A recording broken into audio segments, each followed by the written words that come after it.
Hey, I'm Matt Adams, and I'm sitting here with Jim Egan, the founder and curator of the Newport Tower Museum. Curator is a really good word, yeah. All right, so Jim, tell me, how long have you been involved with the Newport Tower? When did you first discover it? How did you fall in love with it, and how did it become your passion?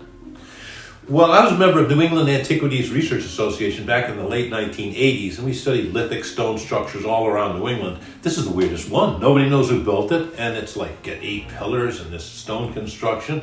So various members would start lecturing on it, and then Professor William Penhallow, who's a professor of astronomy and physics at URI, he found these astronomical alignments in the tower. I was a professional photographer. I said, well, if these are right, I should be able to photograph. I photographed them, and sure enough, these alignments, everything he talked about was correct, and that's not the type of a thing you put in a windmill.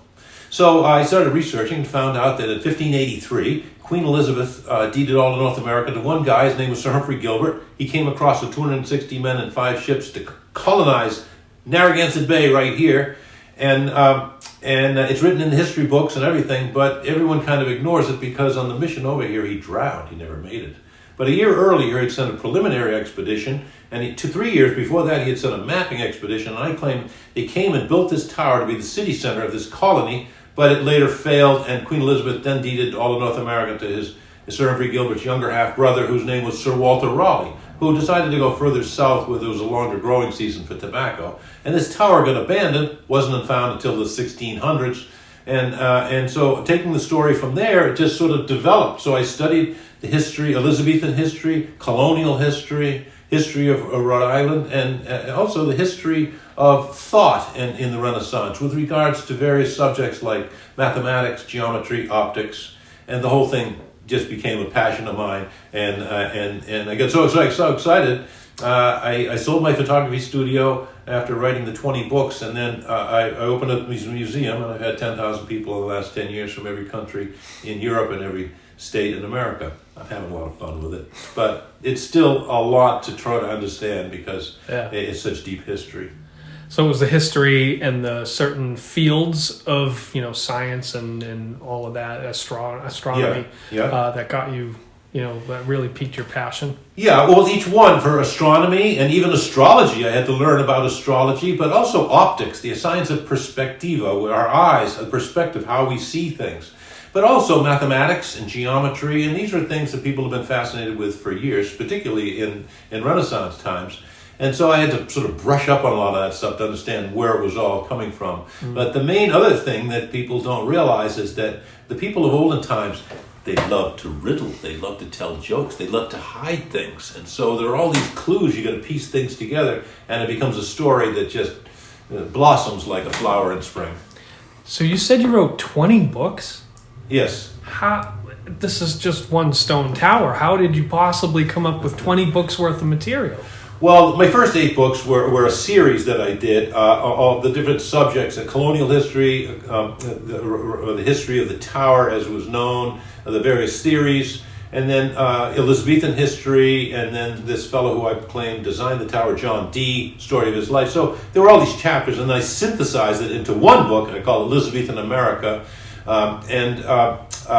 Then after that, I wrote books about what people thought about the tower in the 1700s when there was the Revolutionary War, in the 1800s when this Newport was started to rise as a place, as a social capital, and then in the 1900s when they put it on the city flag. And so each one of these becomes a different book, and since then I've written a lot about Renaissance mathematical cosmology, because once I started studying it, that really excited me. And when I go to cocktail parties and I tell people that I study Renaissance mathematical cosmology, they all ask me the same question. They all tell me the same thing. They say, would you excuse me for a second? I'm going to go refill my drink.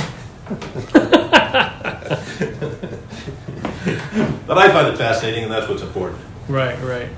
So, all right, 20 books. I'm still blown away by that. You really delve deep into your research, and all right. So, give me an example. What did people think about this in the 1700s? And how do you know that? Where did that come from? Well, it involves digging around books. Fortunately, we live at a time where access to knowledge is just phenomenal. When I was growing up and I was 20, 30 years old, you had to go to the library and pour through books, Dewey Decimal System and card catalogs. Now, you just go to the web, and not only, and I'm not saying you have to believe everything that happens on Wikipedia or everything that happens on the web, but you find enough people talking about it, and then you find where they got the data from, and you go back and find the data. And so also I spent hours and hours at various universities, Brown University, and all the libraries here in the Rhode Island Historical Society, just poring over the data, because it's all in there, but you just have to know sort of how to find it. And so in the Brown University archives, I would find books written in the 1970s and 60s that explained early Rhode Island history that were never published. They were all just, a PhD program. So, really digging deep into the history of Rhode Island that most people don't do. They pretty much repeat the same stories over and over again. Roger Williams, freedom, religion, the whole thing. But there's much more depth to colonial history, Revolutionary War history, and so I dig deep. Yeah, you do. So, what did they think about this in the 1700s? Well. The first governor, he died in 1678, and then in the 1700s there were 5 major cities on the East Coast: Boston, Newport, New York, Charleston, and Philadelphia. And during the Revolutionary War, just before the war, the biggest rabble-rousers were here in Newport. These guys were smugglers, and they brought stuff in, and they didn't want to pay any taxes. So the ships came in from Britain and said, "No, you're going to pay taxes." And they shot at the ships, bang, right off of Goat Island, one of the first firing shots that led to the Revolutionary War. And so the British, of all those 5 cities, they picked Newport to pick. And they came here for 3 years, and they trashed the place. They lived in the fanciest houses, burned down the houses next door for firewood. The troops lived in the churches, and they burned all of the pews for firewood. They just trashed. They went in, stole everything from everybody's house. Half the population left town. And then when they were finally chased out in the Battle of Rhode Island, they did 2 things. First, they took a lot of the documents from City Hall. That's why we don't have a lot of records. And that ship was later sunk by the Americans out in Long Island Harbor. But the second thing was they had stored their gunpowder in the tower, and they lit it and blew the top off. Boom! So the Americans wouldn't get it. So after that, realized that we became American citizens, and we weren't interested in British stuff anymore. Nobody cared about the tower anymore. And it wasn't until the 1800s, around 1850, the fellow that owned the tower and all of this land here, he sold it all off into lots. And the people of Newport said, "Wait a minute, you can't sell a lot. You can't destroy the tower." And so Judah Toro and 15 other Newporters donated money and bought the park back, gave the deed to the city, and that's why it's always been kept up very nicely by the city ever since. So these are interesting stories. And then in the 1900s, they had the America's Cup races here, and to commemorate them, they wanted to design a city flag, so they held a Newport-wide contest, and John L. Smith won the contest with his flag design of the tower, and inside a wreath with the words "Amor Vincit Omnia," love conquers all, which was one of the first slogans of the first settlers. Beautiful thing. And so, we've been sort of flying that ever since. And then in 1990, Professor William Penhallow made his discoveries about the tower. But really, there hasn't been a lot of research since, except for guys like me writing about it. But to me, it's one of the most fascinating buildings in America, and I claim someday we'll make Newport a World Heritage Site. Mark my words. Anyways, you heard it first right here on Matt's show. So, how many alignments are there, and what are they? Well, there's 5 major alignments, astronomical alignments. There's the sun alignment, which happens on the winter solstice. There's the lunar alignment that happens one side of every 18.6 years on what's called lunar minor. And then there's the North Star alignment, but there's also an equinox alignment that happens every on March 21st and September 21st every year, where the sun comes through. These were just discovered a couple of years ago. And then there's also a true north alignment. If you stand in the churchyard across the way and look through the south window and through this small hole on the north side, It aligns with Miantonomi Hill, which is the tallest peak in Rhode Island, in Newport. It's about 2 miles away, but back then that was called Beacon Hill, because from there you could see everywhere. And so it's on an exact north-south line of there. So those alignments, with that many of them, the professor says chances that those are random are about 10,000 to 1. It ain't going to happen. Yeah. So there's these 5 alignments, and, they're special days. They're not just things that happen to line up with windows. They're actually significant alignments, right? Yeah, with celestial events, yeah. And also, those are the only windows on the tower. The tower has basically the arcade down below, and then the first floor and the second floor, and I think there was a third floor.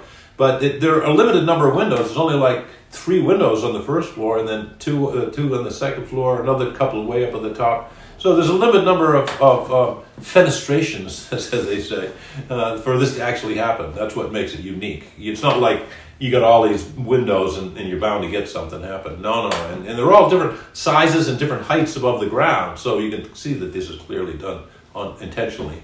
Yeah, so like when we're looking through the south window to the north window, where we're looking through that, the south window is larger.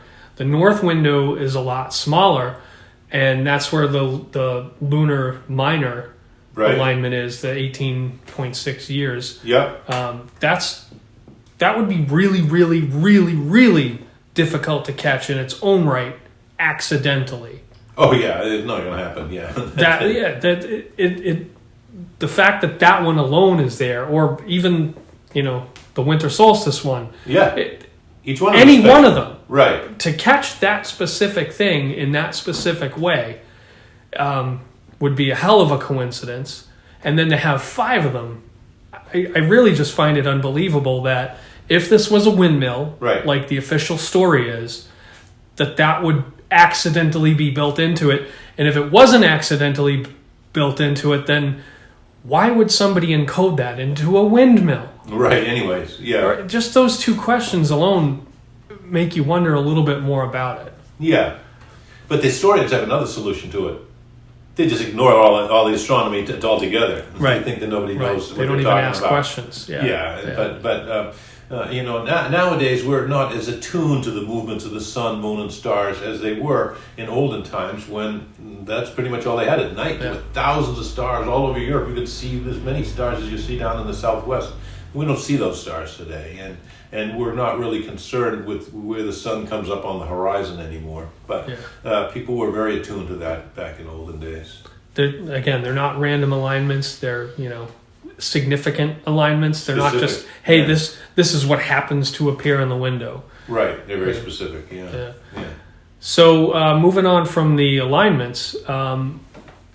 Let's talk about the construction of it a little bit. There are some things inside that don't make sense for the windmill theory, the official story. One of them being the fireplace.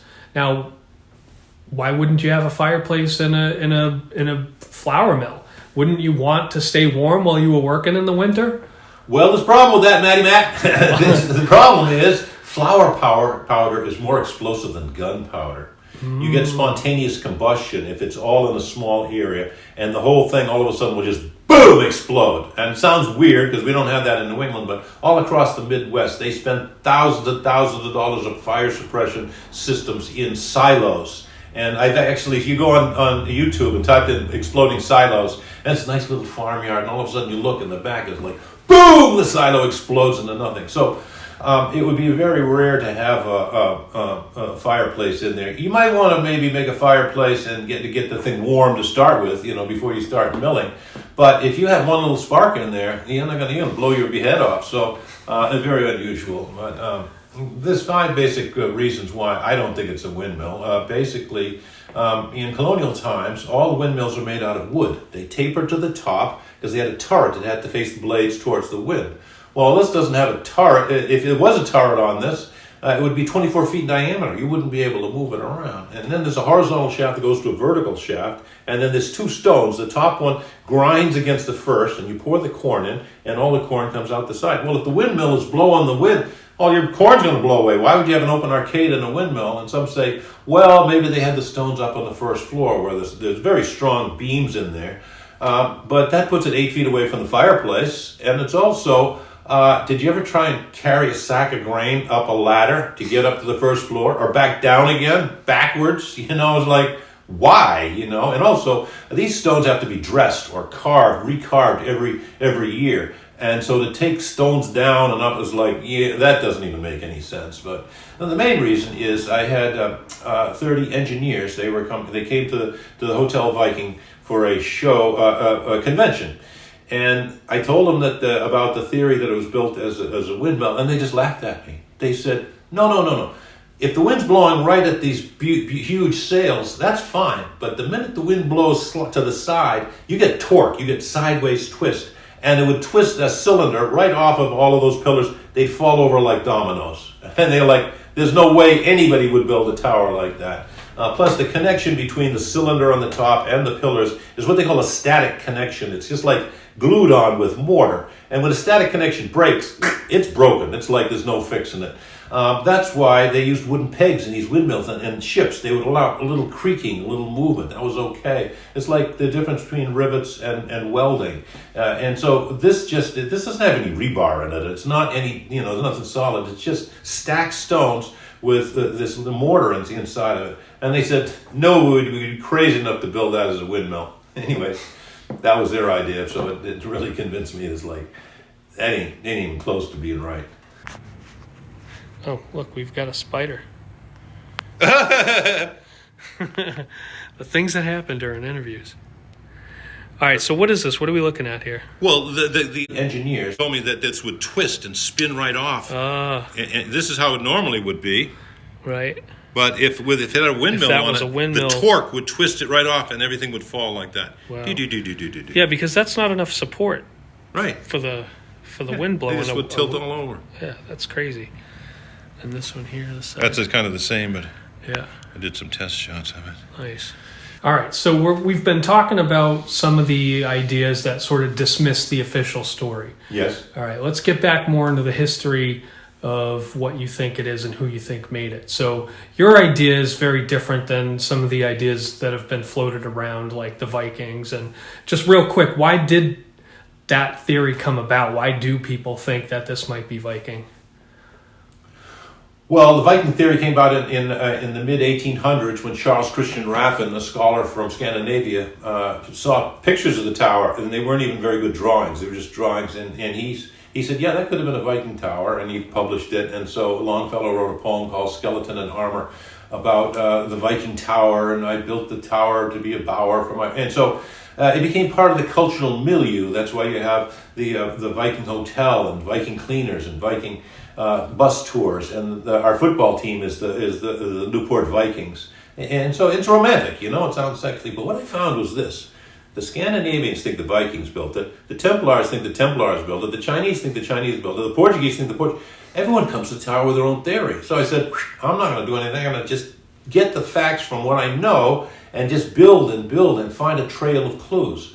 And so I was in the library one day as I was studying all of this astronomy in the tower that Penhallow found, and I saw this book that said that Narragansett Bay was named the John D. Bay and River in 1583. I'm like, that's 40 years before the Pilgrims. Why would this guy have a bay named after him? And I found out about this huge colonization effort in 1583 where this was going to be the Manhattan. This was going to be the main headquarters for not just England, but the English Navy. Because Spain was becoming a superpower. They had all the gold from Mexico, the silver from Peru, and they had a fleet of galleons that could defeat the British Army like that. So John Dee wrote these series of 8 books to Queen Elizabeth, telling her she needed to quadruple the size of the Navy and get a foothold in North America. He chose the site for the first colony, named it after himself. It's in the history books. You can read David Pierce Quinn, chapter 14 of England, the Discovery of America. I'm not making this stuff up. It's all in the history books, but nobody seems to have written about it in Rhode Island history books. And so I was just flabbergasted. And so I followed the story and then studied John Dee, and I've been to England several times.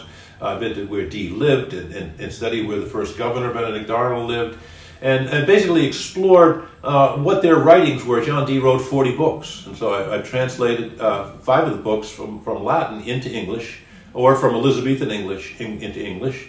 And you get to understand what he's talking about. And most people don't read it, so it's like, we don't know anything about this guy. But this guy, John Dee, was a man who was like way ahead of his time. He was, you can summarize it this way. If you've ever seen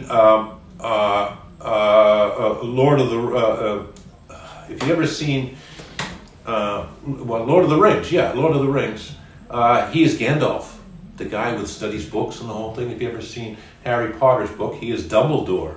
And in The Tempest by Shakespeare, he is Prospero, the guy with the books and the long beard. So all of these guys have been. He was like the Queen Elizabeth's Merlin. He was just such a brainy guy, but he was also a little mystical guy. And that turns some people off. They don't understand. They can't combine the two things. But this is history. I just study history, and just because you don't like somebody's religion or bent on life or mysticism, or they believe that they can talk to angels, or they believed in astrology, doesn't mean you can throw them out of history. It's just, history just is. So that's what I do, try and explain it to people. And I'll tell you the punchline. In one of John Dee's books called the Monas Hieroglyphica, Sacred Symbol of Oneness, I found a hidden blueprint of the tower. Yeah! Now you gotta read the book to find out. Nice. So, what do you think the tower is? What idea have you arrived at? Well, that's kind of part of the longer story. Based on Professor Penhallow's astronomy, he was out there one day and he said the interior of the tower acted like a camera obscura solar disk calendar room. Well, I was like, camera obscura? That's a sort of an early type of a camera. So I studied it, and I found out that in Elizabethan times, which is around the 1500s, and they made these churches into giant cathedrals, and they put an aperture up at the top and then a noon line down at the bottom, and the noon line would tell you the exact day of the year, and from that they were able to reform the Gregorian calendar in 1583. Well, the Queen didn't know what to do because she didn't have to listen to the Pope, so she asked John Dee whether she should change the calendar, and he wrote a 60-page treatise on it in which he says, yeah, we should change the calendar. So anyway, they were interested in all of this. So this whole idea of the sun in the church, these cathedrals as solar observatories, was very big in the Renaissance. In other words, the tower is a horologium, a building that keeps track of time. And that's what why they put all the astronomy into it. And it basically acted like a giant clock, interior clock on the inside of it. And so by studying the history of optics, the history of the camera obscura, because the history of the camera obscura also ties in with the idea of perspective, how we see things with our eye. You know, you learn in school about the vanishing point and the diminishing lines like in a railroad. Well, that's the idea of perspective. And that was only learned in the Renaissance, and it changed the course of Western art. Before then, everything was kind of flat. You didn't have any dimension. But when the Renaissance came and they discovered the idea that our eye sees the same thing as a picture frame, then they were able to understand perspective, and they put it into, and you got depth, Leonardo, and these guys that all of a sudden, it just revolutionized painting. So all of this stuff is intertwined in the history of the tower. And so the idea of the history of optics was something I was familiar with, being a professional photographer. And so that was something that I really explored. And I went to Italy and visited the various cathedrals that still have these today, and tried to grasp what that was all about. So does that answer your question? Yeah, it does. So my next question is, what is an example of this camera obscura in the works? Like, how does it work with inside the tower? Well, I could show you in the room here if you wanted. Yeah. So what's a camera obscura? Solar disk calendar room? Camera obscura means dark room in Latin. In a dark room with one small hole, the image of what's outside will appear on the inside. Well, a solar disk represents the image of the sun. Normally, it's cloudy out there today, but on a sunny day, the sun will shine through this hole, and it will make an image on the floor. Now, on June 21st, the longest day of the year, this is it's going to start here at 9 o'clock, 10 o'clock, As the sun goes from east to west outside, it's going to go from west. Everything's backwards on the inside. And so 11 o'clock, 12 o'clock, 1, 2, 3, 4. And then it will slowly set. In the fall and spring, on the equinoxes, it's going to go across here. This is March 21st or September 21st, 1, 2, 3, 4, 5, 6. And then September, October, November, and by December, the solar disk is going to start here in the morning, and then it'll work its way across here and then finally set. This is on the shortest day of the year. So not only can it tell you the time of day this way, it tells you the day of the year this way. It's a calendar and a clock, and the whole thing is an inside-out sundial, and it's also a camera. Here's a 4x5-inch camera. And I'll stick that in the hole, and if you come close, you'll see the image outside. That's the solar disk, the image of the sun that will appear on the floor. And that's exactly what's outside right now, just upside down. Yeah. This is a 4x5-inch camera, and that is a ground glass. And I was a professional photographer, and I used one of these cameras for 40 years. So I said, well, if I study the history then of the camera obscura, I'll be able to figure out who built the tower. And that's how I was able to figure out who built the tower. Nobody else could, because I understood about the calendar systems and optics in the Renaissance. Whoa. I could spend 2 hours explaining my museum, but I'm going to give it to you in 1 minute. There's 5 theories about the tower: the Vikings, the Templars, the Chinese, the Portuguese, the first governor of Rhode Island. And then I found out about Professor Penhallow, who made his astronomical alignments. He says if you stand in various parts of the park, you'll see the moon through 2 windows. You'll see the sun come up and it'll shine through 2 windows on the winter solstice.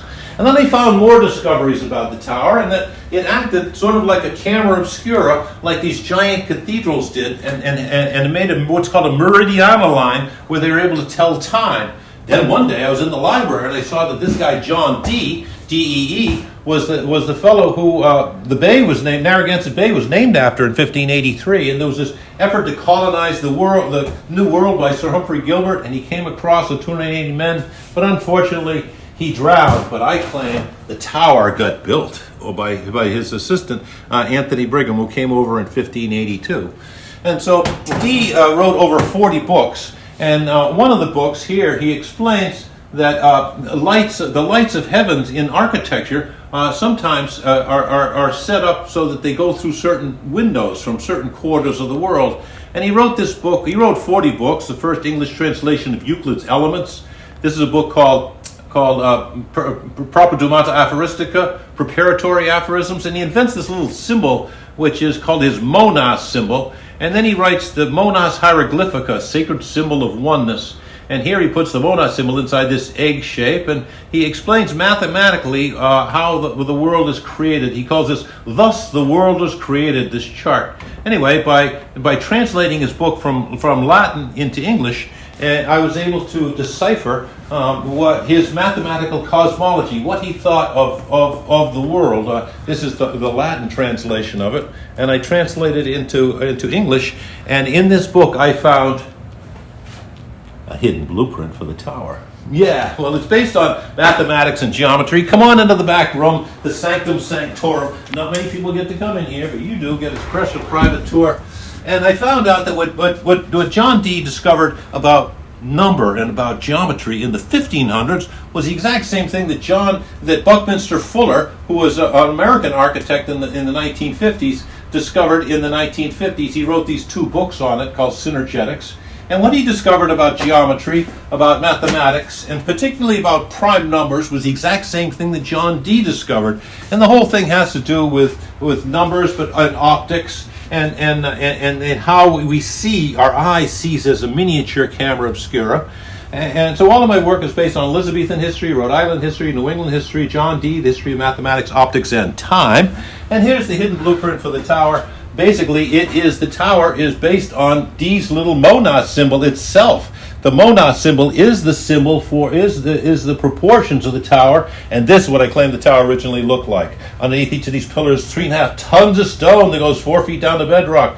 Giant. This would all have been covered up with plaster. and then an entablature that goes over these ledges on the outside. And these are Corinthian pilasters that would have been held on with metal cramp irons, another entablature, and then a dome. And I claim inside the dome, on the south side, would be a hole, and inside the dome room would be the camera obscura, just like I had in the other room there, that tells time. So not only do you tell the time of day and the day of the year up here, you also have the sun alignment going through these two windows. You have the moon alignment going through these two windows. And you have the North Star going through here, and then you got the equinox alignment. The whole building is a horologium, a templum temporum, a temple of time, Queen Elizabeth's clock, as you will. And so John Dee not only leaves riddles about it, he leaves all sorts of important clues. And so the basic line is that this is a very important building, but unless you sort of understand Renaissance mathematical cosmology, or if you throw John Dee out of our history books and throw Benedict Arnold out of our history books, the governor, then you won't know anything of it. And people will forget it for all time. So that's why it's important that we study these things and learn it. And even though it sounds a little arcane or weird, we've never heard about it before, these are strange and new ideas, doesn't mean they're wrong. We just have to study the history books, confirm, make sure that this is the right story. And I'm just glad that you're interested in it, and particularly that Matt's even interested, that he wants even to listen to my blah, blah, blah, blah, blah, blah, blah. So enough for today. Thank you very much. I love you. All right. Well, thanks so much for showing us around, Jim. Thank you for the interview. This was so much fun. I've had a blast. I really could sit here probably all day and listen to this man talk. Oh yeah, I can blab all day. I can listen to all of his questions all day long too. Plenty more. Well, probably for another time. But stay tuned for episode 2, season 2 of Matt and Jim. Season 2, season 3, season 4. I keep going. All right, signing off.